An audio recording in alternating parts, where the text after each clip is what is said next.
Our next speaker, Professor Paul Taylor of Pennsylvania State University, who the topic of his title of his paper is Racialism Without Provincialism, toward the Boisian theory of cultural appropriation.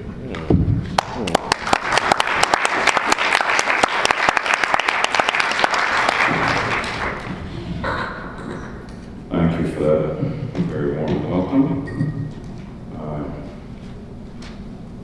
I must apologize and let you know that you have been misled. I'm not going to talk about what George just said. I'm going to talk about. Oh, really? Is that a new? Is this? There was two papers that had the wrong title. Sorry about that. Yours was the other one, right? I think Jan's paper had to change her title. Oh, okay. That's an article I've already published. Yeah. It's a different paper. Anyway, it doesn't matter. So maybe you should tell us. I apologize. I was misled. You were misled. It's my fault. I apologize. So what I'm going to talk about instead is my remarks will be drawn from a chapter in a book that I'm working on. It's a book on the philosophy of black aesthetics. The title of the book is Black is Beautiful, Toward a Philosophy of Black Aesthetics. And I'll tell you a little bit more about what that involves in a moment. The chapter is called Make It Funky. And it has had different subtitles at different moments, depending on the mood that I'm in. One of those subtitles is not where it's supposed to be. Drawn from a Tribe Called Question. It's something like music's cognitive travels and the, what's the name of it? I can't call the name of it. Anyway, my remarks will be drawn from this chapter, and I'll tell you a little bit more about that. So, as I said, I'm not going to talk about Du Bois. The project that I proposed, the thing that I hoped to talk to you about, was something that I was going to get to at the end of the project that I've already gestured at. As it happened, the project unfolded in ways that prevented me from getting to where I thought I would get, and at the moment I thought I would get there. Right? So I got bogged down in some other thoughts, and as it happened, those thoughts were about music, and so I thought that would be the kind of thing I should talk about here. It's not often I get to talk about music to people who actually know about music. That may be a problem because it's not clear what I know about music. So the questions I had about music took a little more time and effort than I expected, and so the thing I hoped to talk about, which had to do with cultural appropriation, borrowing, cultural transmission and exchange across racial lines and ethno-racial boundaries, that got pushed back a little bit. So instead I want to talk about music, and I want to talk in particular about some of the issues that emerge from an attempt to find a kind of philosophical language for discussing black music. Why am I shouldn't? That will be the burden of my remarks tonight. So what I'll do is tell you a bit about the context for this interest in black music that I had. I'll tell you about the form that that interest took, and then I'll tell you about some of the thoughts that I had in the grip of that interest. I should have begun by saying I'm a philosopher by training, so this is why I say it's not clear what I know about music, it's not clear what I know about philosophy, I'll give that a shot too. So I will beg your indulgence as I trespass on your terrain. So as I say, I'll tell you about the context for this interest in black music, explain the form it took, and then talk about some of the thoughts I had. So the project was a book on black aesthetics, and the book was motivated by what I found myself calling an impulse toward retroactive provisioning. What that means is, when I was in graduate school, I wanted to talk about things that I was not being prepared to talk about. I was not given resources to talk about the kinds of things I was interested in. I was interested in social philosophy and philosophy of art. I was interested in cultural theory. And the way the people who trained me thought of those things did not empower me to speak responsibly to the issues that I was interested in. And so I wanted to write a book on black aesthetics to assemble the resources that I wished I had when I was in graduate school.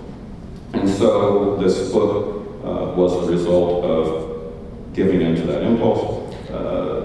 So the burden of the book is to tell a story about what it means to take the idea of black aesthetics seriously. The first thing to do when you talk about this is to decenter sort of the standard way people come to the language of black aesthetics. Usually people think about a black aesthetic by reference to the way that language registers, or the way we're invited to register that language by figures from the Black arts movement in the US in the 60s and 70s, right? So for people like that, a Black aesthetic is, among other things perhaps, a set of norms that are meant to govern production and criticism and reception and evaluation of certain kinds of expressive practices, right? What a Black aesthetic is meant to do, again, on a certain understanding of this project, is allow you to distinguish the kinds of things black folks should create and enjoy and do from the things they shouldn't, right? So Gwendolyn Brooks and Sonia Sanchez and Mary Baraka at certain moments are happy to tell you that's the kind of poetry Negroes should make. They wouldn't say Negroes. That's the kind of poetry black folks should make and enjoy, and this other stuff they shouldn't, right? On some crude renderings of that sensibility, black folks have no business enjoying and creating science. That's from another, right, life world, right? Black folks should do some other stuff. So this is one way to think about what Black aesthetic is. What I want to do is take that idea and sort of expand it and locate that 60s and 70s Black arts movement impulse on a broader terrain, right, in the context of broader tradition. So what I wanted to say was, to talk about Black aesthetics philosophically is to give ourselves the resources to identify a tradition, right, that the Black arts movement is a part of but does not exhaust, right?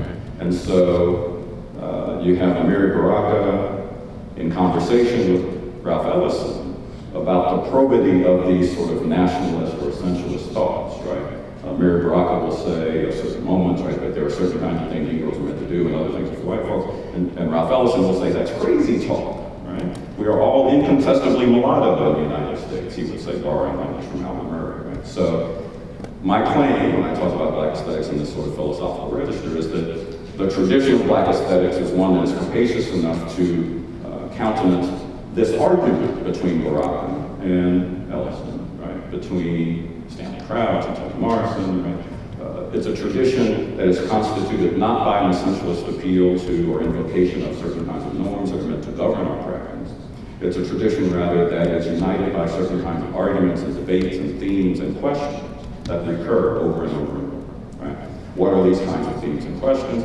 Well, some of them are pretty straightforward and obvious, right? So one of the probably most obvious one my students always get immediately has to do with invisibility, right? So you can trace the theme of invisibility in Black literature in particular, right? Through people like Ellison and Toni Morrison and people like Michelle Wallace into studies of the contemporary modern art world, right? So there's a way into other kinds of figures as well. And so there's a way in which the question of what it means to inhabit a Black body in the world, in an anti-Black world, what modes of visibility, invisibility, hypervisibility eventuate from that situation, from having that kind of racialized life. That's a through line for what I want to call the Black aesthetic tradition. There are other kinds of problem spaces, we might say, using language from Stuart Hall, right, that we can think of in trying to define this tradition sort of conjuncturally, right? So there are questions about authenticity, there are questions about somatic aesthetics, or the beauty of Black bodies, again, in an anti-Black world. There are questions about the relationship between art and politics. There are all kinds of questions that recur, right, over and over again, from the Harlem Renaissance to the Black arts movement, to the Black arts movement in the UK, to different kinds of spaces. So that's the broader project. One of the things that recurs is this fascination with Black music, right? With music as a kind of emblem of, or metaphor for, right, or apotheosis of Black expressive practices and aspirations, right? You find it in different forms and lots of figures. And so what I wanted to do in this chapter, from which I have taken the thoughts that I'm sharing with you, is think through a handful of questions about this continual return to Black music. What kinds of questions are those? There are questions like this: well, what is Black music, right? Does it make sense to think about certain kinds of musical practices as distinctively Black, right? Framing them by appeal to ethno-racial categories. That's one kind of question. Another kind of question has to do with how the music that we think of as Black music does its work on us and for us and with us, right? What is it that makes this music affect us in the way it does? Another kind of question. Another kind of question has to do with the meaning of the Blackness of Black music. What does it mean that once we've identified the things we think of as Black music, what does it mean that we think of them that way? How is it that the Blackness of Black music contributes to the way those practices and those objects circulate, right? in certain kinds of social settings and so forth. So these are some of the kinds of questions I had, and I had answers to all of them, more or less satisfying. I won't bore you with all of them. What I want to focus on in the time I have left, I may have used up all my time already, I hope not. No, you're doing fine. I'm glad to hear that, is one kind of question, right? So I'll gesture answers to two of them and I'll focus on one. So one question, remember, is what is black music? Given the way I think about blackness, this is a fairly straightforward question, right? So if you think racial categories are these mystical occult essences, right, that ensnare all of us in their grasp in some peculiar way that has nothing to do with history and empirical affairs, then it's going to be real number, right? But if you think instead of race as a category that is illuminated for us by the work of people who do critical race theory, right, or who think of race by building racial formation theory, then it's a much more straightforward affair, right? Black music is the music that emerges from, right, the life worlds that are inhabited by, shaped by, created by, sustained by the people who are racialized as black in the proper racializing concepts, right? So blackness is, right, a kind of racial position, it's a kind of social position that emerges when we use, right, stories about human bodies and bloodlines to position people, right, or to assign asymmetric shares of social goods or something like that, right? That's all racist on a certain kind of story. If that's all racist, then you can, in fairly straightforward ways, pick out racial categories and communities that are interestingly defined by and implicated by them, and then identify the practices that emerge from those communities and life forms. So that's a gesture. I can say more if you like, but that's one way to talk about the question of what black music is. You identify the communities of people who are racialized as black, and then you attend to the details of the practices that emerge from those communities. How does this music move us? Well, there are lots of things you can say about this. The kind of thing I do in the chapter I talk about is mush together some insights from cognitive science and from evolutionary theory and suggest certain kinds of stories or gesture certain kinds of stories about the way rhythmic music affects us physiologically and engages our cognitive apparatuses in certain ways. If you are moved by certain approaches to evolutionary theory, that will encourage you to tell stories about how the capacity for rhythmic music can cultivate pro-social attitudes in certain kinds of organisms, and then blah, blah, blah, blah, blah, right? So there's a certain kind of empirical story to tell about why this music does what it does to us and for us. That's another gesture. I can say more about that if you like in the Q&A. What I'm really interested in is what the blackness of black music means. And I'm interested in that because it touches it's intimately bound up with the kinds of things I think about most often. The most central part of my professional identification is as a critical race theorist or a philosopher of race. One of the things that means is I try to take seriously the ways in which racial discourses and narratives frame the way we perceive and conceive of our path through the world and of the fellows we encounter in the world, right? And so one of the things that comes with thinking seriously, taking seriously the blackness of black music, right, is a willingness and a determination to attend to the racial meanings that color our perceptions of and our engagements with the music. What do I mean by this? I mean something that I will call the Schuler problem. The Senghor and the Senghor-Schuler problem is later called Senghor. I can say more about him if you like. The Schuler is Gunter-Schuler. And the Gunter-Schuler problem is one that emerges in certain of his weaker moments when he's talking about Count Basie. And he says in one place that, Count Basie and some other folks, the harmonic stasis and the lack of melodic interest, that's a quote, in the work of people like Count Basie, can complicate the claim to true musical greatness of figures like this. Right? And you can find claims like this in Andre Rodier, you can find claims like this in other places. And this is not, in a certain way, a surprising claim, right? Here's why. One of the things I would suggest, and this will not be controversial, I hope, that attaches to the idea that there is such a thing as black music is the further idea that the blackness of black music is somehow bound up with rhythm or polyrhythms or an attentiveness to rhythm, right? You can find this in Sam Floyd, you can find this in Southern, you can find it in lots of places, you can find it in, you can find lots of places. So there's an uncomplicated and I hope unproblematic way to cash this out. You cash it out empirically in the way I suggested before. You identify communities of people who are racialized as black. You attend to the details of the practices that emerge from those communities. As it happens, those communities govern themselves culturally in ways that we can trace to West Africa and Central Africa oftentimes, and for that reason it is not unsurprising that you see a kind of attentiveness to rhythm and certain kinds of rhythmic practices in black music around the world, right? That is an empirically responsible, I think, and empirically verifiable or disconfirmable claim, right? The problem comes in when the attentiveness to rhythm becomes bound up with this idea of race as an occult essence, right? And the rhythmic nature of this music becomes bound up with something like the nature of black folks, right? And then that thought gets bound up with a kind of racial project, right? For some people, for certain kinds of racial formation theorists, racial projects are the domains in which racial meanings get formed and tested and fought out and so forth, right? So the idea of black folks as sort of naturally attuned to rhythm becomes part of a racial project, right? That is also bound up with ideas about European civilization being about things that aren't rhythm, right? And then you just run the binaries, right? So blackness, savagery, rhythm, right? Lack of civilization. On the other side, you have whiteness. Something that isn't rhythm, let's say melodic sophistication or development, right? And so on and so forth. And so this set of binaries attaches to the way, if we're not careful, the way we engage with certain kinds of black music, right?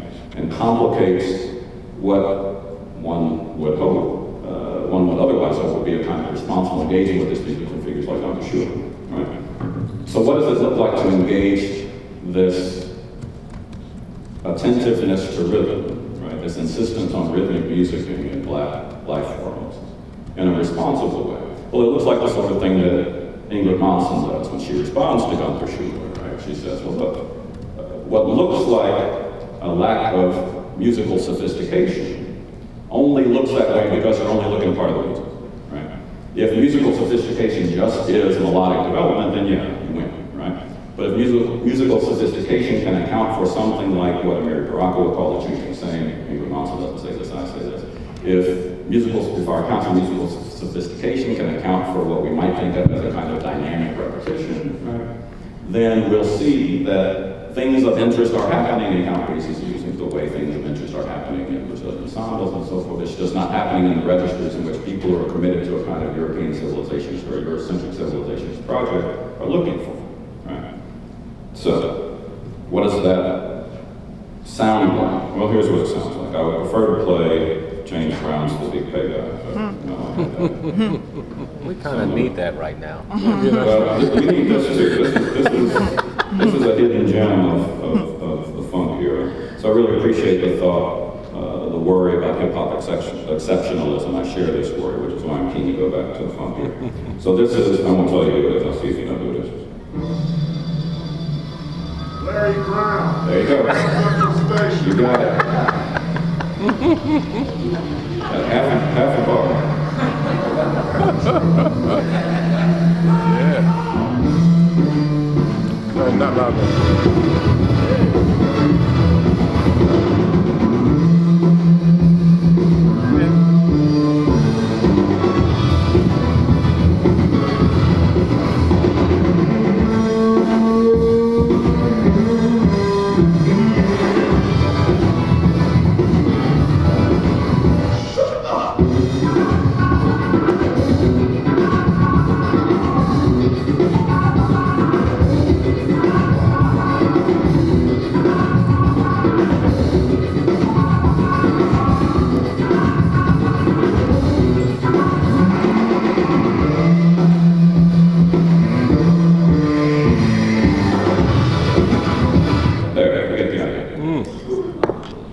That's a useful thing to do in the middle of an academic presentation.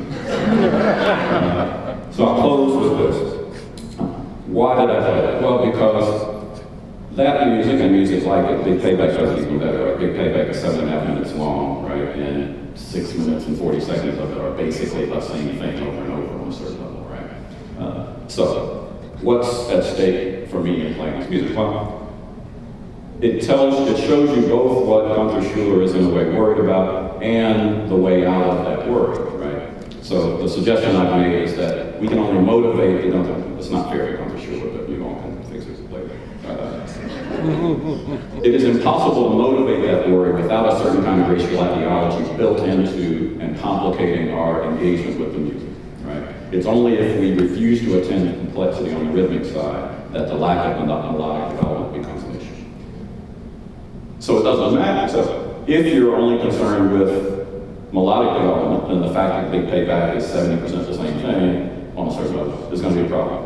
The fact that the tune I just played for you basically sounds like that for 6 minutes, right, is a problem. But if you attend to what Professor Ramsey in his wonderful Grace Music invites us to call spontaneity in the pocket, right, we'll see that while there is stasis on a certain kind of macro level in terms of the musical structures, there's all sorts of fascinating things going on inside, right?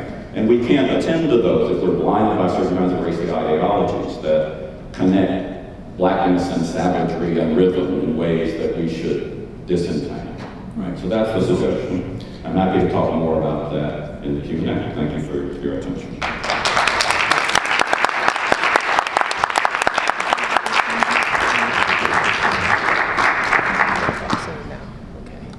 I'm taking questions now. Are there? Janet, My paper is very much in conversation with yours. and it's coming up next.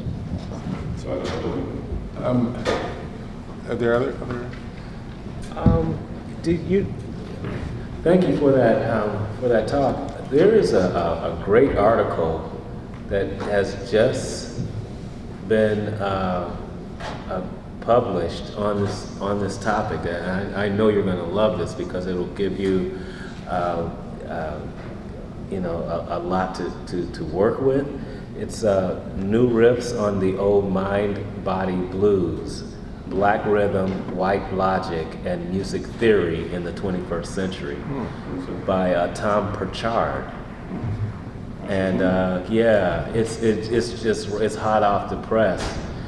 And he actually uses Tukufu Zuberi's and Edward Yes, this idea about the emergence of sociology, through Du Bois, and how quantitative research in sociology doesn't bode well for black communities. Let's put it that way. And and then he shows how this same principle has worked in the study of rhythm and how it responds to this mind-body split in Enlightenment thought and all that. So you really, it would really just help you a lot. You wouldn't have to do a lot of, some of this churning over and just get right into your points. It'd be a beautiful, beautiful thing. Yeah. Good, thank you. Yeah, I'll send it to you. Good, thanks, appreciate it. Yeah, you should go right up there if you feel like it. Thanks very much for that talk. That was great. I had a question about form. And it's not a word that I don't think you used it, but you talked about meaning at the end. And I was wondering if you would advocate a formalist approach to funk music. If you think there is a conception of form that can actually deal adequately with the social content that you see in your work, including the sort of set of ideological conflicts that are at stake and being able to recognize certain forms of complexity or not. If you think the concept of form is still rescuable at all. Thank you for that question. That's very interesting. I think the concept of form is interesting and useful. I should say I'm a pragmatist by inclination, right? And so I try to wear, when it comes to invoking loaded concepts, right? I try to, borrow from St. Francis and Cornell West, wear them like a loose garment, right? So you take them as far as they take you, and then you go to the other thing, right? So there's a way to use the idea of form so it gets us sort of thinking. It's hard for me to imagine how you could capture everything that's at stake in the kind of music I'm interested in without attending to the community sites that Professor Ramsey invites us to consider and take seriously. Right? One of the parts of the chapter that Sister on from that I didn't talk about quotes the writer Jelani Davis, who talks about the way she's writing the Village Voice article in the 1980s, and she talks about the way when in the 70s, James Brown's music registered for her friends and people like her. And there's this beautiful language about that shows a kind of blending of the sort of music theoretic dimensions of the kinds of things we're interested in. Right? So they knew something was different about the rhythm. They knew that there was a way rhythm was central to the project in a way it wasn't for other kinds of music. But that mattered to them because that difference registered in their context in a way that allowed them to orient themselves to the world differently, with a different kind of sense of empowerment and so forth. Right?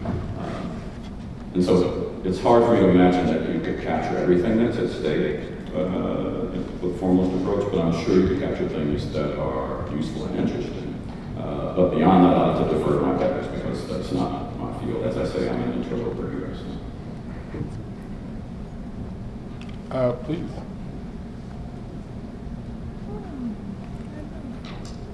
Hey, thanks for your paper. I was wondering, when you played that track, I noticed a bunch of people kind of nodding their heads, and people started to kind of feel it and kind of groove, with the music. And I wondered if you have any thoughts about pleasure and desire as politicized sites or any kind of political economy or political economy as associated. Because we can talk about form and complexity, various types of complexity, and what turns on music theorists, some for others. But I wonder if you have any thoughts about pleasure and desire. I think I did. Tell me if this is the sort of thing you have in mind.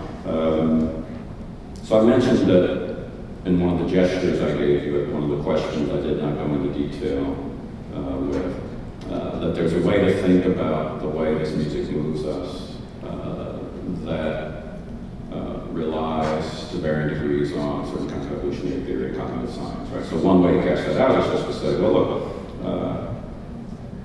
one story to tell about the reason, feet start tapping and heads start nodding when we play this kind of music is that we are hardwired for rhythmic music, right? That we are hardwired for this to such a degree that music therapists find that you can help retrain cognitive pathways for people who have been cognitively impaired by playing certain kinds of music and dance methods. So there are ways in which we are hardwired to respond in very deep ways to music, and there is some sense in which, perhaps several senses in which that has to do with pleasure, right? So that's one way to get traction for a story about pleasure that's empirically responsible, but then allows you to go off and do some other things. The kinds of things I'd like to do at that point then have to do with the kinds of questions we have to ask when we take seriously the possible gaps between the pleasures we have and the pleasures we approve of, right? And so that is to say,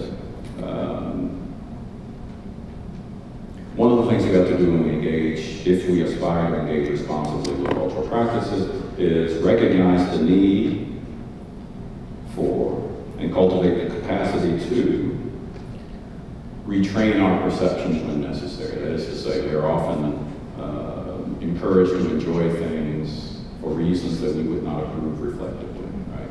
And so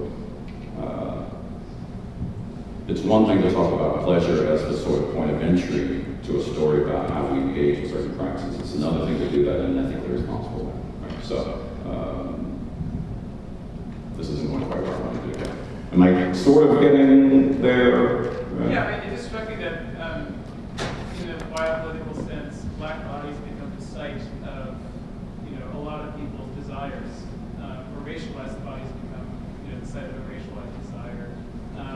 And I wondered if you had any kind of historical thoughts about that in America, specifically in the 20th century. Oh, sure, yeah, right. So I mentioned the kinds of things I was talking about are part of a broader project on Black aesthetics. One of the sort of problem spaces that defines the tradition of Black aesthetics for me has to do, as I said, with somatic aesthetics. This is the sort of obvious place to go for this sort of stuff. And one thing you can do is sort of trace out a kind of history of ideas about the beauty of Black bodies, right? And so there's a kind of straightforward canned history of that that's familiar but also deeply problematic. The can history is a history of sort of linear progress, right? So we used to think Negroes were ugly, and now we think they're great because of Kerry Washington, right? But that's a very complicated story, right? Because the sort of one way to tell the story of Kerry Washington is to start with Sally Hemings, right? And so there's a way in which black bodies have always been both desired and despised, right? So the question of desire becomes very complicated, and it has to, if we engage it responsibly, it has to involve some kind of story about a kind of phenomenological short-circuiting, right? So there's a way in which the kind of experience that left to its own devices under the right kinds of conditions could flower into something beautiful and lovely, instead becomes Strom Thurmond with, right, the mother of his child, right? So desire is very complicated in these contexts, and one of the ways to think about what race is and what race does is that it's the mechanism for the kind of phenomenological inhibition that makes desire complicated in these moments, right? And so there's a way to tell that story about music as well, right? There's a reason we like Macklemore. There's a reason we like Iggy Azalea, right? And then there's a reason some of us say, no, you shouldn't like that, right? And that's why I tried to run this line about sort of the cultivating the capacity to retrain our perceptions, right?